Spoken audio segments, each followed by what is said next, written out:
The Whispers Beneath Dunwich. Thomas Caldwell, a historian renowned for his expertise in ancient rituals and folklore, received a peculiar letter from Eleanor Marsh, a name unfamiliar to him. The letter was an invitation to Dunwich, a secluded village shrouded in fog and overshadowed by an ancient forest. Upon arrival, Thomas was struck by the village's eerie stillness and the wary, secretive glances of its inhabitants. The air was thick with an oppressive unease. Eleanor's mansion, decaying and filled with relics of a bygone era, matched her demeanor, aloof, calm in a way that felt disturbingly unnatural. On his first night in Dunwich, Thomas was abruptly awakened by unsettling whispers that seemed to emanate from the very earth beneath him. The whispers were faint, indistinct, yet unmistakably there, seeping into his consciousness. Each night, the whispers grew more disturbing, filling the silence with a chilling presence that refused to be ignored. Eleanor, in her distant manner, granted Thomas access to her family's private library, a vast collection of dusty, ancient tomes. It was here that Thomas discovered the texts, ancient writings filled with cryptic references to rituals meant to commune with the old ones, beings said to slumber deep beneath the earth. The texts were unerringly detailed, laced with warnings and descriptions of forbidden practices that had long been hidden from the world. As Thomas immersed himself in these texts, the whispers grew louder, echoing in his mind even during the day. Sleep became a rare commodity, and his nights were spent in a state of restless dread. The village's oppressive atmosphere weighed heavily on him, and the behavior of the villagers and Eleanor's cold demeanor fed into his growing paranoia. He began to feel that the village itself was conspiring against him, hiding a dark secret that he was only beginning to understand. As Thomas delved deeper into the ancient texts, the horrifying truth began to take shape. The ritual described in the dusty pages was not merely to commune with the old ones, but to awaken them from their eternal slumber. The texts revealed that Eleanor's family had been performing this ritual for generations, each time drawing closer to completing it. The whispers, Thomas realized, were the voices of these ancient beings, stirring beneath the earth, growing louder as the ritual neared its conclusion. A chilling realization dawned on Thomas. Eleanor had been guiding him toward this truth all along. Every clue, every text she provided had led him to this moment. He was not merely an observer but an integral part of the ritual.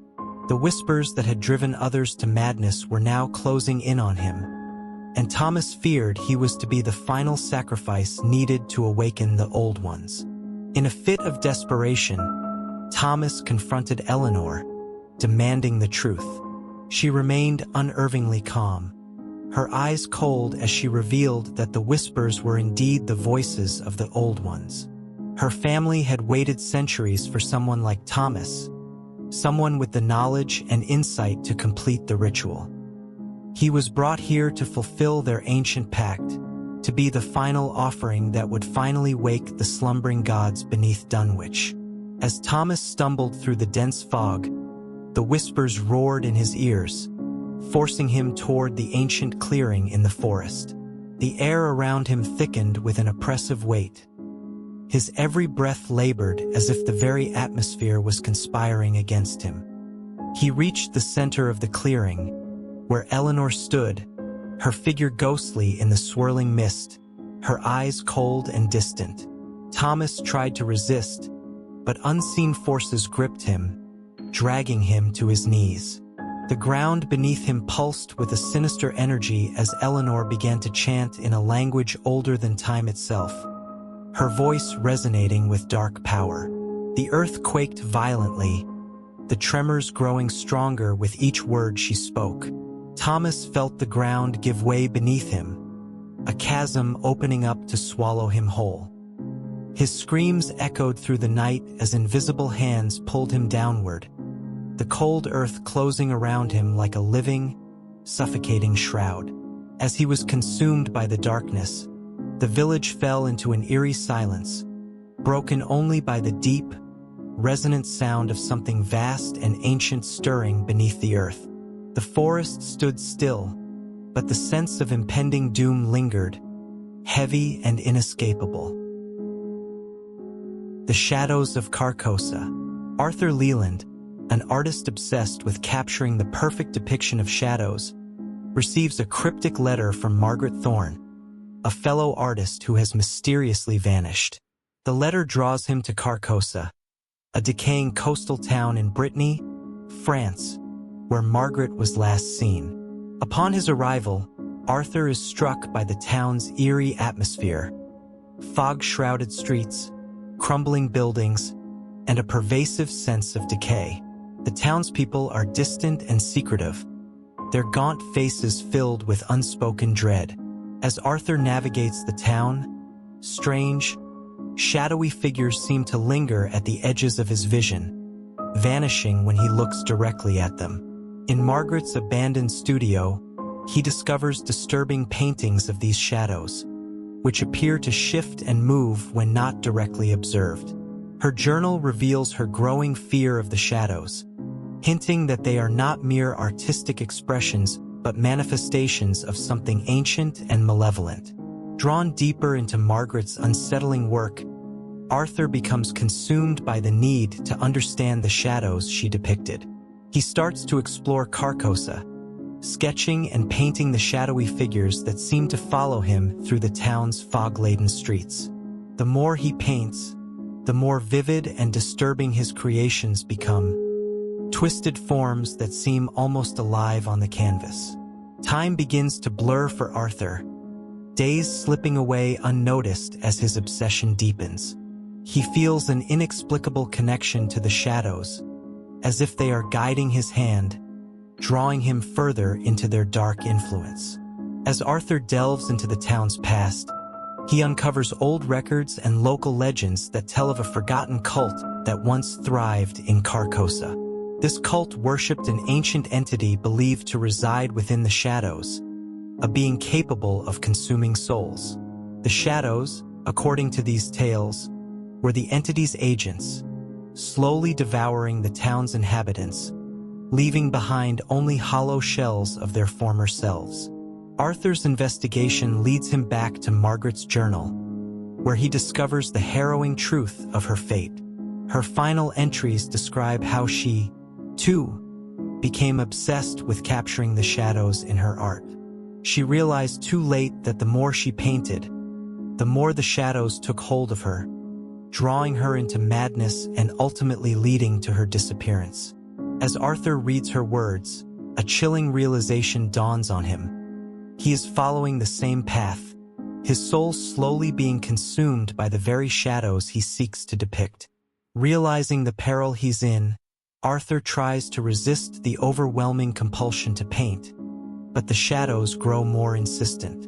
They invade his thoughts and dreams, whispering promises of artistic greatness, though always at the terrible cost of his soul. Each night, the shadows creep closer, their whispers louder, more persuasive, urging him to surrender to their influence. As he wanders through Carcosa, Arthur notices that the town's inhabitants have become little more than extensions of the shadows. Pale, hollow-eyed, and moving as if guided by some unseen force. Their bodies, once human, now serve as vessels for the entity's will, reinforcing Arthur's fear that he is next. Determined to break free from the shadow's grip and end the curse that has consumed Carcosa, Arthur decides to confront the entity directly. He returns to Margaret's studio, where he finds a half-finished painting she had hidden away, a swirling mass of darkness, dotted with countless, malevolent eyes. The sight of it fills him with dread, but also with a sense of finality. He knows that this painting is the key to everything. As Arthur raises his hand to destroy the canvas, the shadows surge forward, overwhelming him in a tide of darkness. They drag him into the painting, their cold, intangible forms wrapping around him like a shroud.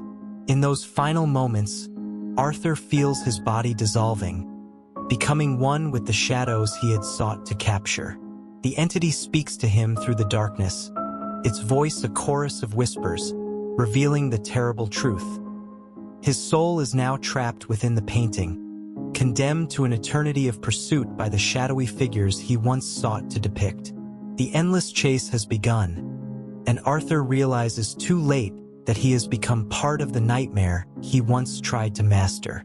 Arthur's consciousness is forever trapped within the painting, an endless labyrinth of shadowy corridors where the figures he once painted now relentlessly hunt him. He flees through the dark, twisted paths, but there is no escape. The shadows close in, slowly devouring his soul with every step. The nightmare is eternal, his fate sealed in a world of darkness he can never leave. Meanwhile, in Carcosa, the town continues its slow decay. The once living inhabitants have become hollow shells, consumed by the entity that rules the shadows. Margaret's studio remains untouched, eerily silent, with the painting of Arthur and the shadows hanging ominously on the wall. The image serves as a grim reminder of the doom that awaits anyone who dares to challenge the darkness. In the final scene, a new visitor arrives in Carcosa, drawn by the town's eerie reputation. They discover Margaret's studio and are immediately captivated by the haunting painting of Arthur.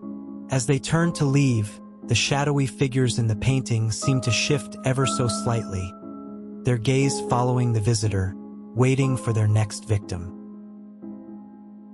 The Forgotten Depths.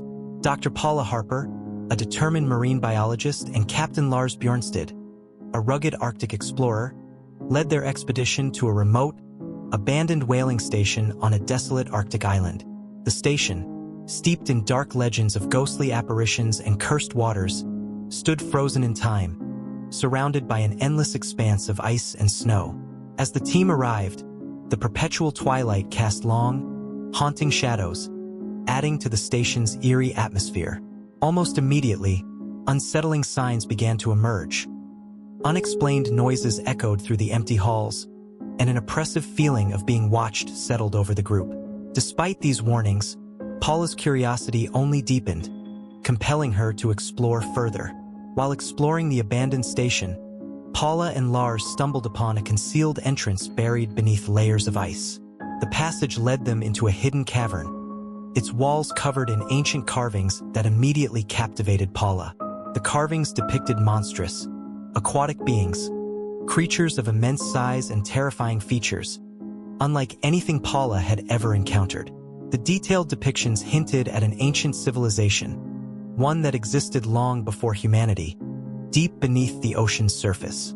As Paula immersed herself in studying the carvings, strange phenomena began to plague the team. Horrific visions of the monstrous beings from the carvings started to invade their minds, showing glimpses of these creatures lurking in the icy depths, waiting to rise. The unearthly voices, initially faint, grew louder with each passing day, echoing through the cavern and into the station, filling the team with dread. These voices seemed to call to them, beckoning from beneath the ice with an ominous insistence. The constant barrage of visions and voices began to erode the team's mental state. Paranoia took hold as the members became distrustful of one another, their nerves frayed by the relentless terror. Paula, however, became obsessed with the carvings, convinced that they were the key to unlocking the secrets of the ancient civilization and the terrifying power hidden beneath the ice.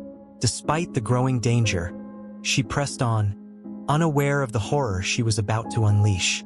Driven by her growing obsession, Paula spent countless hours deciphering the carvings, slowly piecing together their terrifying meaning. The ancient symbols and images told a chilling story. They depicted a ritual designed to awaken monstrous, aquatic beings, entities of unimaginable power that had slumbered beneath the ice for millennia. These beings, once worshipped by an ancient civilization, were waiting to rise again, and the carvings warned of the catastrophic consequences of their return. Unbeknownst to the team, their very presence at the station, combined with Paula's exploration of the cavern, had begun to trigger the awakening ritual. The unearthly voices that had plagued them grew louder and more insistent, echoing through the station with a malevolent intensity. The ice beneath their feet started to crack and shift, as if something massive was stirring far below the surface, straining to break free. As the horrifying reality of their situation became clear, panic swept through the team. Some members attempted to flee the station, desperate to escape the island, while others, driven mad by the relentless visions and voices, succumbed to madness, turning on each other in their fear and confusion. Paula, now fully aware of the doom she had unwittingly unleashed, tried to warn Lars of the impending catastrophe. But it was too late. The ancient beings were already waking from their long slumber, and the forces they had disturbed were far beyond their control. The island trembled under the weight of the rising horror, leaving the team with no hope of escape. The ground beneath the station shattered as the ice split open, revealing the dark abyss from which the monstrous, tentacled beings emerged. Their massive forms twisted through the icy waters, ancient and terrifying. Paula's final moments were consumed by sheer terror as the creatures she had unknowingly awakened seized her, their cold, slimy tentacles dragging her into the freezing depths. Her screams were lost in the chaos as she was pulled under, disappearing into the darkness below. The awakening of the ancient beings triggered a cataclysmic event. A massive tidal wave surged from the depths, crashing onto the island with unstoppable force. The whaling station, the remaining team members, and all traces of their expedition were obliterated, swallowed by the icy waters. In an instant, the island was wiped clean, leaving no evidence of what had transpired. As the Arctic returned to its cold, desolate state, the ancient beings once again receded beneath the ice, hidden from the world.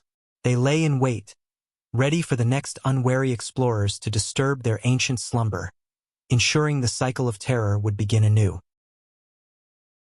The Nameless Cathedral. Professor Richard Blake, a once respected archaeologist now consumed by an obsession with ancient, forbidden knowledge, leads his skeptical assistant, Julia Davenport, on an expedition into the heart of the Mesopotamian desert. Their goal, to uncover a forgotten cathedral buried deep beneath the sands, hinted at in cryptic, ancient texts. The harsh desert landscape is bleak and oppressive, with an air of foreboding that thickens as they approach the dig site. Strange phenomena begin to plague the team. Shadows that move on their own, whispers carried by the wind, and an overwhelming sense of dread. After days of grueling excavation, they finally uncover the entrance to the Nameless Cathedral, its architecture filled with impossible geometries. The walls are covered in ancient symbols, depicting a malevolent entity from beyond the stars, an unspeakable being that predates all known gods. As Richard and Julia venture deeper into the Nameless Cathedral, the architecture begins to defy logic. Rooms twist at impossible angles, and corridors stretch endlessly or loop back on themselves, creating a nightmarish labyrinth. Richard is mesmerized by the bizarre structure, his obsession growing with every step, while Julia becomes increasingly unsettled, sensing a malignant presence in the very stones around them. Their unease turns to horror when they stumble upon the remains of previous explorers, their bodies twisted and contorted in death, faces frozen in expressions of unimaginable terror. Scattered among the corpses are journals and notes, scrawled with frantic, half-mad ramblings about the horrors they encountered. These writings speak of the void of annihilation, a cursed dimension of chaos and despair, filled with entities that defy comprehension. The explorers' final entries describe an all-consuming madness that took hold of them as they tried to escape. Despite Julia's growing fear, Richard dismisses her concerns, his obsession blinding him to the dangers they face. He is convinced that the cathedral's symbols and writings hold the key to unlocking the mysteries of the universe, and he is determined to uncover them, no matter the cost. Julia's warnings fall on deaf ears as Richard becomes consumed by his pursuit, unaware that his quest for knowledge is leading them both to the brink of madness. Richard's fevered mind finally deciphers the ancient symbols, and the horrifying truth becomes clear. The carvings describe a ritual to open a portal to the void of annihilation, a cursed dimension where the unspeakable entity dwells. The cathedral, far from being a place of worship, is a gateway to this otherworldly realm of chaos and despair. Julia, realizing the catastrophic danger, pleads with Richard to stop, but his obsession has driven him beyond reason. He is convinced that he stands on the brink of a monumental discovery, one that will unlock the ultimate secrets of existence. Ignoring Julia's desperate attempts to dissuade him, Richard begins the ritual, chanting in an ancient, forgotten language that reverberates through the cathedral. The air around them thickens with a palpable darkness, the oppressive weight of the void pressing in on all sides. The walls of the cathedral begin to warp and twist, reflecting the chaotic nature of the dimension they are about to breach. Slowly, a portal opens before them, a gaping maw of pure darkness, pulsing with malevolent energy, ready to consume anything in its path. As the portal widens, the true horrors of the void are revealed. Richard and Julia are confronted with nightmarish visions of impossible beings, creatures that defy all logic and comprehension, their forms shifting and writhing in ways that the human mind can barely grasp. These beings exist outside the bounds of reality, their presence a violation of the natural order. The cathedral trembles with the power of the awakened void, and Richard, now face to face with the consequences of his obsession, realizes too late the depth of his mistake. The void is no mere discovery. It is a doorway to unfathomable terror, and they have just opened it. The portal to the void of annihilation rapidly expands, and the nameless cathedral begins to collapse into itself, drawn inexorably into the gaping maw of darkness. Consumed by his obsession, Richard steps toward the portal, transfixed by the horrors within. Unseen forces seize him, dragging him into the void, his final scream echoing through the collapsing structure. Julia, desperate to escape, tries to flee, but the cathedral's walls crumble around her, trapping her in the imploding chaos. She, too, is pulled into the void, her terrified cries lost in the roaring darkness. The portal suddenly implodes, sending a shockwave across the desert that flattens everything in its path. The nameless cathedral, once a towering monument to forgotten horrors, vanishes without a trace, leaving behind only a barren, empty expanse. The echoes of Richard and Julia's final screams are carried on the wind, fading into the endless night. As the dust settles, the desert returns to its silent, desolate state. No evidence remains of the cathedral or the ill-fated expedition, but the lingering sense of unease suggests that the void of annihilation still waits beneath the sands, ready for the next unwary soul to disturb it. The Call of the Void.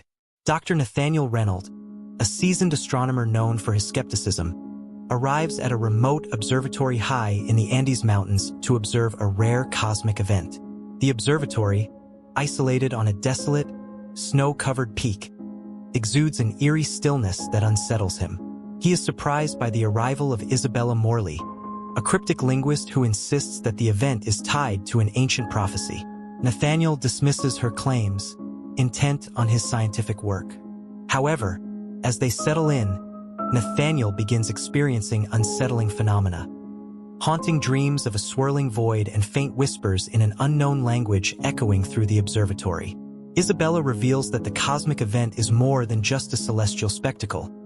It is a signal from an ancient intelligence, and the observatory was built as a beacon to guide it to Earth. As the cosmic event draws nearer, Nathaniel's dreams become increasingly vivid and terrifying. Each night, he finds himself consumed by a dark void, the whispers growing louder until they invade his waking hours. The once faint murmurings now echo through the observatory, filling his mind with a sense of dread. Disturbing hallucinations begin to plague him. Objects around him seem to shift and twist when he isn't looking, and time itself feels unstable, moving in erratic, disjointed jumps that leave him disoriented and on edge. In his growing paranoia, Nathaniel starts to examine the observatory more closely, only to discover that its architecture is not just functional but laden with ancient symbols and designs that align perfectly with celestial patterns. These symbols match the cryptic diagrams in Isabella's research, further validating her ominous claims. It becomes clear that the observatory was never intended to be a mere scientific outpost. It is a carefully constructed conduit, designed to connect Earth with the ancient intelligence that Isabella has been warning him about. As the event approaches, Isabella's agitation grows. She warns Nathaniel that what they are experiencing is not a simple cosmic anomaly, but a call, a beckoning from the void that exists beyond the stars. The signal they are observing is not just a message. It is an invitation, and she fears that answering it will tear open the very fabric of reality. She begs Nathaniel to resist the pull of the void, but the grip it has on him is already tightening, and the lines between reality and nightmare are beginning to blur. On the night of the cosmic event, the sky above the observatory erupts with strange lights and celestial phenomena unlike anything Nathaniel has ever seen. The stars pulse with an unnatural rhythm, as if responding to an unseen force. The air becomes electric, charged with an energy that both fascinates and terrifies. Nathaniel's dreams and hallucinations, once confined to his sleep, now bleed into his waking reality. The dark void he has seen so often in his visions feels closer than ever, and he is overwhelmed by an irresistible pull toward it. As the event reaches its zenith, the observatory itself begins to warp and distort. The walls bend at impossible angles, and the space around them seems to fold in on itself, creating an otherworldly, disorienting environment. The whispers that have haunted Nathaniel become deafening, clear as a command, urging him to join the ancient intelligence that beckons from the void. Isabella, sensing the catastrophic danger, tries desperately to anchor Nathaniel to reality, but the influence of the void grows stronger, wrapping around him like an invisible force, dragging him toward the inevitable. Nathaniel is torn between his lifelong pursuit of scientific knowledge and the primal fear that the void instills in him. The rational part of his mind urges him to stop, to heed Isabella's warnings, but the pull of the void is too strong. Despite Isabella's desperate pleas, Nathaniel is drawn to the source of the disturbance, the very heart of the observatory, where the cosmic forces converge in a swirling vortex of darkness. The closer he gets, the more he feels the boundaries of reality unraveling around him, until he can no longer distinguish between what is real and what is merely a nightmare. Nathaniel moves forward, drawn inexorably to the swirling vortex of darkness at the center of the observatory. The void pulses with a sinister rhythm, its edges blurring reality as it pulls him in. His body begins to dissolve into the chaos, breaking apart into fragments that spiral into the abyss. A guttural scream escapes him, echoing through the chamber, then fading into the void. Above, the sky violently rips open, revealing an otherworldly presence, an ancient intelligence descending upon Earth. The observatory quakes, its structure shattering as the entity's power warps the very fabric of reality. Walls twist, and space bends, the world outside distorting into a nightmarish landscape. Isabella, frozen in terror, watches as the observatory collapses into ruins beneath the torn sky. The stars have changed, their light dimmed and twisted. She gazes up at the gaping tear, a silent witness to the irreversible transformation, knowing the world has forever been altered by the call of the void.